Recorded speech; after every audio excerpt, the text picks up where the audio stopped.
லண்டனுக்கு போய் ஒரு பாரிஸ்டர் பட்டம் வாங்கிய அம்பேத்கரை விட ஒரு வண்டி ஓட்டுறவர் தன்னை உயர்ந்தவனா நினைக்கிறார். அந்த சமூக கொடுமை தான் அவரை சமத்துவத்துக்காக போராட வச்சுது. சேலம் மோதையாந்தூர்ல ஒரு பழைய அம்பேத்கர் சிலை இருந்திருக்குது. 2021 அதை ரிமூவ் பண்ணிட்டு புதிய அம்பேத்கர் சிலையும் வச்சிருக்காங்க. சிலையில அம்பேத்கர் அவர்கள் எப்படி இருப்பாருன்னா ஒரு சேர்ல கால் மேல கால் போட்டு உட்காந்து கையில கான்ஸ்டிடியூஷன் புக் வச்சிருப்பாரு. இந்த சிலையை ஒரு கம்யூனிட்டிக்காரங்க இன்னொரு கம்யூனிட்டிக்காரங்களை பார்த்த மாதிரி வச்சிருக்காங்க.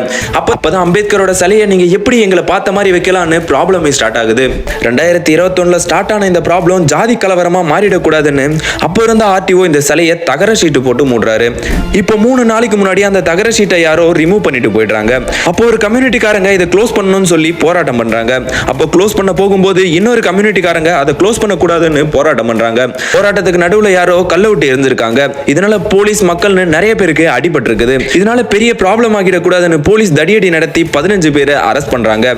இந்த எல்லா அரசியல் தலைவர்களோட சிலையையும் டெம்பரரியா தகர ஷீட்டை போட்டு மூடி இருக்காங்க. இந்தியாவோட இந்த இந்து கேஸ்ட் சிஸ்டத்துல இருந்து தப்பிக்கணும்னு தான் அவர் புத்திசம்கே போனாரு.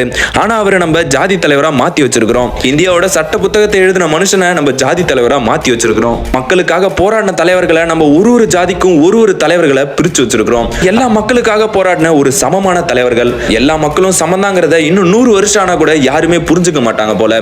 இதை பத்தின உங்களோட கருத்துக்களை மறக்காம கமெண்ட்ல சொல்லுங்க. இந்த மாதிரி இன்ஃபர்மேஷன்ஸ் தெரிஞ்சுக்க சேனலை மறக்காம சப்ஸ்கிரைப் பண்ணிக்கோங்க.